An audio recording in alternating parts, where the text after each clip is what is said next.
There are places on earth you visit, and then there are places that visit you. Places that whisper to your soul long before your feet ever touch the ground. Places that do not ask for your attention. They command it. Bali is one of those places. They call it the Island of the Gods. But that title barely scratches the surface. Because Bali is not just an island surrounded by water. It is an island surrounded by belief. Belief that mountains are alive. Belief that rivers listen. Belief that every tree, every stone, every breath carries spirit. Floating between the Indian Ocean and the Pacific, Bali rises like a dream carved from fire, water, and faith. Volcanoes pierce the sky. Rice terraces ripple like green oceans. Temples glow under golden suns and moonlit nights. This is not a destination for ticking boxes. This is a destination for losing yourself and finding something deeper. Today, we journey beyond postcards and Instagram frames. We will explore Bali's climate and landscapes, its temples and spiritual life, its ancient wisdom and traditions, its untouched corners, and the unseen stories behind the Island of the Gods. From sacred silence to roaring waves, from misty volcanoes to underwater cathedrals, from centuries-old rituals to modern digital nomads. This journey is not just about Bali. It's about what Bali reveals within us. Are you ready? Because once Bali calls you, it never truly lets you go.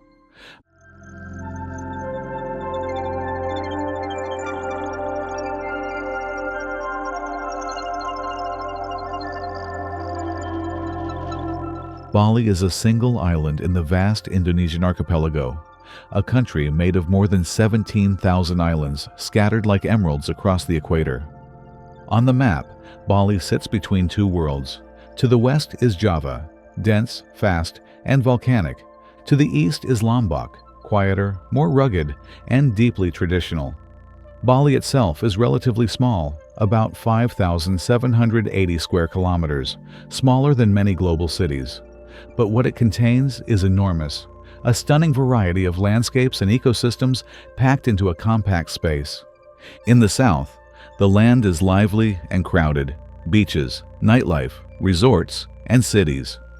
In the center, hills rise into cool highlands covered with rice terraces and rainforest. And in the north and east, Bali becomes quieter, more local, more raw, with black sand shores, coral reefs, and villages where time feels slower. Bali's daily life is structured around a calendar that is very different from the Gregorian system used in most of the world.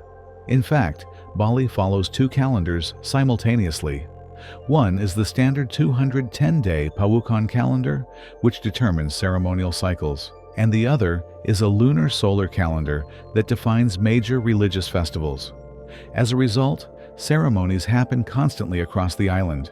On any given day, multiple villages may be celebrating different temple anniversaries, life cycle rituals, or seasonal events. This is why visitors often encounter processions, closed roads, or temple gatherings without prior notice. These events are not planned for tourism. They are part of daily religious responsibility. Its capital, Denpasar, sits in the south, not a tourist paradise, but a working city full of markets, scooters, ceremonies, and real everyday life. Around 4+ million people live here. Millions more arrive every year. And yet, despite its fame, Bali still hides quiet corners. You just have to know how to listen.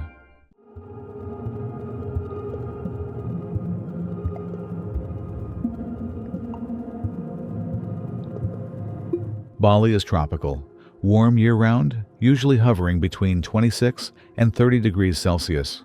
But Bali isn't the same island in every season. From April to October, the dry season brings blue skies, calmer seas, and long golden sunsets. This is peak travel time, and yes, it's beautiful, but it's also the busiest. From November to March, the rainy season arrives. Rain falls in powerful bursts, dramatic storms that can turn the sky into a theater. And when the rain leaves, everything glows. Forests become deeper green, rivers become stronger, waterfalls become louder, and rice fields look almost unreal, like they were painted. Some travelers avoid the rain, but those who stay discover something important. Bali's magic doesn't disappear in bad weather. It changes costume.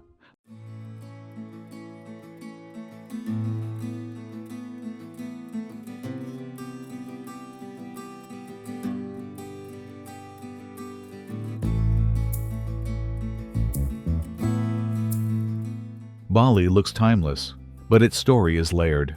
Long before Bali became a travel dream, it was shaped by kingdoms, migration, trade, and survival. One of the most important moments in Bali's story happened centuries ago, when Hindu culture spread through the region. As power shifted across Indonesia, many Hindu influences that faded elsewhere became deeply rooted in Bali. Over time, Bali didn't just keep Hindu tradition. It transformed it into something uniquely Balinese, blending it with older local beliefs, ancestor worship, and nature spirituality. Bali became a place where religion wasn't just worship. It was architecture, farming, art, music, dance, and community. Later came foreign influence. Traders, explorers, and eventually colonial control changed parts of life. But Bali remained remarkably protective of its identity. Even today, you can feel it. Bali absorbs what arrives, but it does not easily surrender its soul. Balinese social organization is also unique. Villages are not only geographic units, but also religious and cooperative communities. Each household belongs to several local groups, responsible for temple maintenance, irrigation coordination, ceremonies, and mutual support. Participation is not optional. This system ensures that religious practices, agriculture, and social life remain interconnected. Even Balinese people working in tourism or modern professions are expected to return to their villages for important rituals. And that's the key to understanding Bali. It is open, but not empty. Welcoming, but not weak. Famous, but still fiercely itself. People often hear, Bali has 20,000 temples. And they think it's a fun fact. But when you're in Bali, you realize it's not an exaggeration. It's a lifestyle. In Bali, temples exist at many levels. Family temples inside homes. Village temples where communities gather. Sea temples guarding coastlines. Mountain temples connecting humans to the divine. And temples tied to rivers, rice fields, and sacred springs. Bali's spirituality doesn't separate sacred and ordinary. Instead, it turns ordinary life into sacred practice. That's why you'll see shrines everywhere, even at a small shop, a street corner, or a motorbike parking area. Bali's architecture reflects its spiritual worldview. Buildings are designed according to principles that emphasize balance between humans, nature, and the spiritual realm. Structures are traditionally low-rise with open courtyards and natural airflow, especially in villages and temples. Direction matters. Orientation toward the mountains is considered sacred, while the sea represents powerful but unpredictable energy. This spatial philosophy influences how temples, homes, and even sleeping areas are arranged. To outsiders, it might feel excessive. To Balinese people, it's maintenance, like keeping the world in balance. Indonesia is largely Muslim. Bali is an exception, with most Balinese practicing Hinduism. But it's not identical to Hinduism elsewhere. Balinese Hinduism is highly ceremonial, deeply local, and intertwined with spirits of nature. The island's religion is a living performance, not for tourists, but for life. And this explains why Bali feels different from other tropical destinations. Because Bali isn't just beautiful, it's devotional.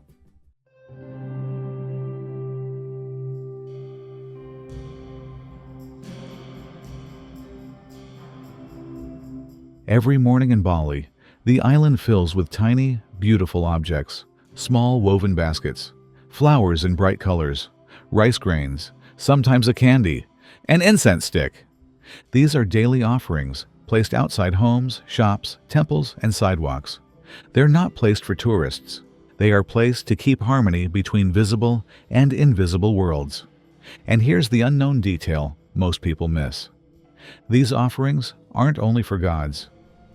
They're also for spirits, including disruptive forces, as a way of saying, "We acknowledge you."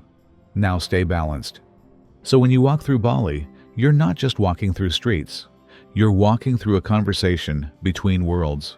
That's why the island feels watched, blessed, protected. It's not superstition. It's a system. An island with traffic, tourists, scooters, beach clubs, airports. And then, once a year, everything stops. No flights land, streets empty, lights go dark, even entertainment becomes quiet. This is Nyepi, the Balinese day of silence, the new year.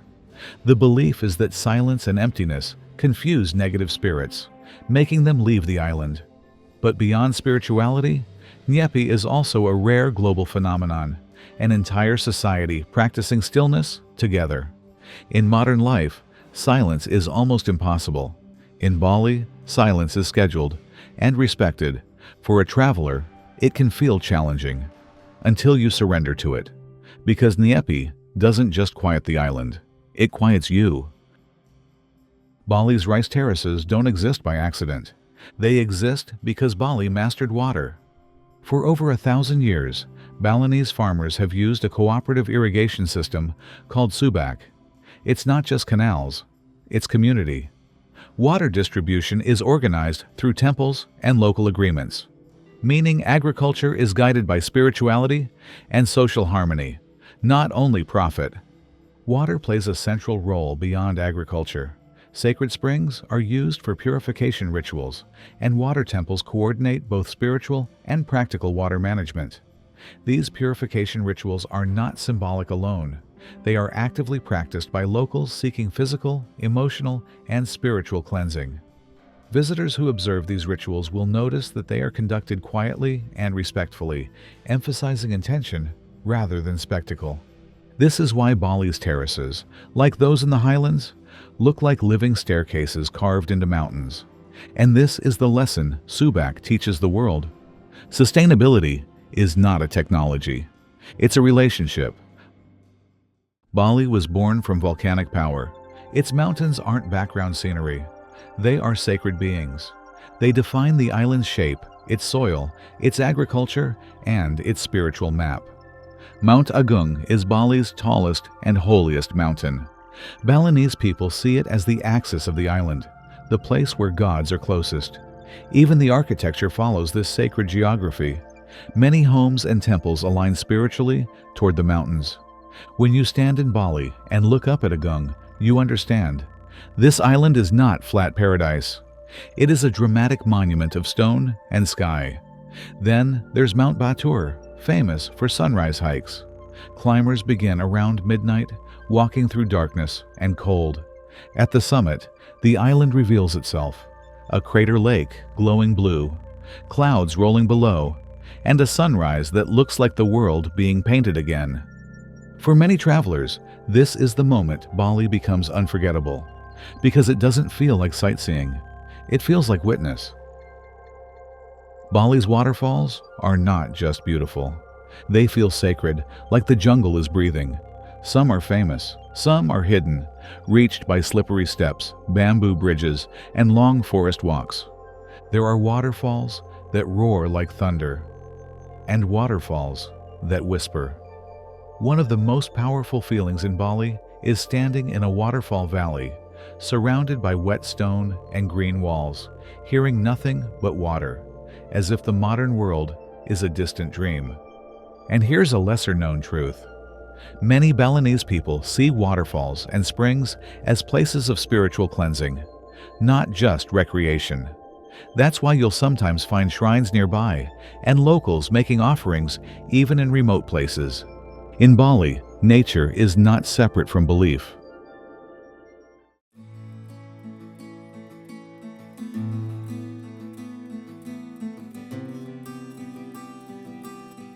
Bali's coastline is a collection of personalities. Some beaches are social, full of surfboards, laughter, and sunset crowds. Some beaches are luxurious, lined with clubs and candles and music. Some beaches are wild, hidden beneath cliffs, reachable only by steep paths. In the south, you'll find golden sand and busy shores. In the north and east, volcanic activity creates black sand beaches, where the shore looks like charcoal glittering under sun. Each beach tells a different Bali story, and if you go early, before the island wakes up, you may see something even more memorable than beaches. Balinese fishermen preparing boats, offerings placed at the shoreline, and the sea treated not as playground, but as living force. Bali is part of a region often called the world's marine treasure zone, where coral and fish diversity is so high, it feels unreal. Here, underwater life becomes a documentary by itself. Coral gardens, sea turtles, schools of bright fish, manta rays gliding like underwater birds. And one of the most breathtaking experiences near Bali is seeing mantas at cleaning stations, places where smaller fish remove parasites from giant rays. It's not hunting, it's cooperation. Under the water, Bali becomes quiet again, like Nyepi in the ocean. Bali's art is not locked behind glass. It lives in daily life. You hear it in the metallic rhythm of gamelan music, bronze instruments ringing like sunlight. You see it in dance, precise hand movements, wide expressive eyes, stories told without words. And here's a lesser-known truth. Many dances are not shows. They are offerings. Performing is part of devotion. In some villages, you might encounter shadow puppet traditions, storytelling with light and silhouettes, where myths become moral lessons and entertainment becomes teaching. Bali also has villages known for specific arts: wood carving, stone sculpture, silverwork, painting styles, mask making. These crafts are not hobbies. They are identities passed through generations.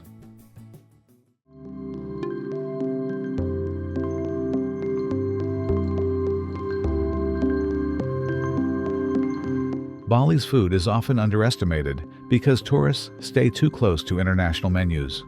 But local Balinese cuisine is bold, aromatic, and deeply cultural. Food production in Bali remains closely tied to ritual life. Certain dishes are prepared specifically for ceremonies, requiring collective effort and precise preparation. These meals are often shared within communities rather than sold commercially. Cooking is frequently a communal activity, especially during major festivals, reinforcing social bonds. This context explains why Balinese cuisine is deeply seasonal and regionally specific.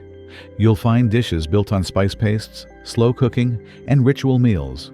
Sate lilit, minced seafood or meat wrapped around lemongrass sticks. Bebek betutu, duck slow cooked with spices until it melts. Lawar, a traditional mix of vegetables, coconut, herbs, sometimes meat. Sweet treats made from rice flour and palm sugar. Fresh tropical fruits that taste different here, as if the island sweetened them itself. And yes, coffee culture is strong. But Bali's coffee story is complex, especially with famous luxury coffee. Responsible travel means learning where things come from and choosing experiences that respect animals, farmers, and sustainability. Food in Bali is not just taste, it's ceremony. Ubud isn't a beach destination. It's the Bali that lives inside the forest. Rice terraces ripple in layers. Morning mist drifts between palm trees. Offerings appear on steps. Temples hide behind moss and stone. You can walk through ridge trails and feel the island slow down. Ubud is also Bali's creative pulse. Galleries, workshops, craft markets, and artists working openly. There's a reason so many people come here for reset journeys. But here's the truth. Ubud can be both healing and overwhelming, depending on where you go. The key is to step slightly away from the busiest roads. Find smaller villages nearby. Listen for the quieter Ubud. Because Ubud doesn't show itself to rushed travelers. It reveals itself to those who stay long enough to breathe. Many visitors see one or two temples and think they've done Bali. But Bali's temples are not a checklist. They are chapters of a spiritual map. There are water temples where purification rituals happen. There are cliff temples guarding the ocean. There are mountain temples connected to the highest sacred points. Some temples are iconic, dramatic silhouettes at sunset. Others are hidden in valleys reached by stone steps. And here's the unknown detail. Temples in Bali are not static. They are alive with ceremonies called odalan, temple anniversaries celebrated with music, food, offerings, and community gatherings. A temple without ceremony is like a stage without actors. Tourism provides employment for a large portion of the population, yet it also influences land use, housing costs, and traditional livelihoods. In response, many communities seek a balance between economic development and cultural preservation. Regulations on temple behavior, dress codes, and ceremonial access exist to protect sacred practices from becoming purely performative. If you ever stumble upon a ceremony, you're not just seeing culture. You're witnessing the island's heartbeat. Uluwatu is not only a place, it's a mood. A temple sits high above the Indian Ocean, on cliffs that drop like a wall into waves. As sunset approaches, crowds gather. But something ancient still happens here. A circle forms, voices chant, no instruments. The kekak begins, human rhythm, human breath, human energy. And as fire flickers and the sky turns orange, the story becomes bigger than performance. It becomes memory. It becomes myth stitched into the horizon. Even if you don't understand the language, you understand the feeling. Humans telling stories to the sky, like they've done forever. A short boat ride from Bali leads you to a different world. The Nusa Islands feel less polished, more dramatic. Cliffs, wild seas, raw landscapes. There are beaches hidden beneath towering rock walls, natural pools formed by stone, arches cut through cliffs by time. But this beauty comes with a warning. Nature here is strong. Currents can be dangerous. Cliffs can be unforgiving. In the Nusas, paradise is not soft. It is sharp, breathtaking, and real. And that's why it leaves such a deep mark. Now let's go beyond the famous names. Because Bali's greatest magic often lives outside the busiest areas. Northern Bali feels like a different island. Calmer, less crowded, more local. The beaches are darker, the pace slower, the mornings quieter. In the east you find diving towns, fishing villages, and coastlines where Bali looks ancient. Mountain regions bring cool air, lakes, mist, and a more peaceful rhythm. And here's the travel truth. If you want old Bali, you won't find it by searching Instagram. You find it by driving a little farther, waking up a little earlier, and choosing quiet over convenience. Bali isn't just an ancient island. It's also one of the world's biggest hubs for remote work. The rise of digital nomad culture has introduced a new social layer. While this has encouraged entrepreneurship and global exchange, it has also highlighted the importance of cultural awareness among visitors. Local leaders increasingly emphasize respectful behavior, environmental responsibility, and community engagement as essential parts of modern travel in Bali. Cafes become offices, co-working spaces fill with creators. Yoga breaks replace coffee breaks. This modern Bali creates opportunity, but it also creates pressure. More people means more traffic, more construction, more waste challenges, and higher costs for locals. Bali is learning how to balance global attention with local well-being. This is a new chapter of Bali, one still being written. And if you travel here, you become part of that story, whether you realize it or not.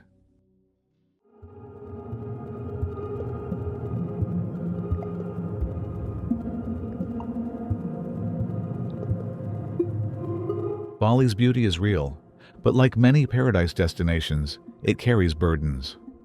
Waste management is a major issue in some areas. Over-tourism can stress roads, water supplies, and local communities. Some animal tourism experiences can be unethical. This isn't meant to shame travelers. It's meant to wake us up. Because the most respectful way to love Bali is to protect it. Support local businesses. Use refillable water bottles when possible. Avoid experiences that exploit animals. Respect temple dress and ceremony etiquette. Learn a few local phrases. And remember, you are a guest in someone's sacred home.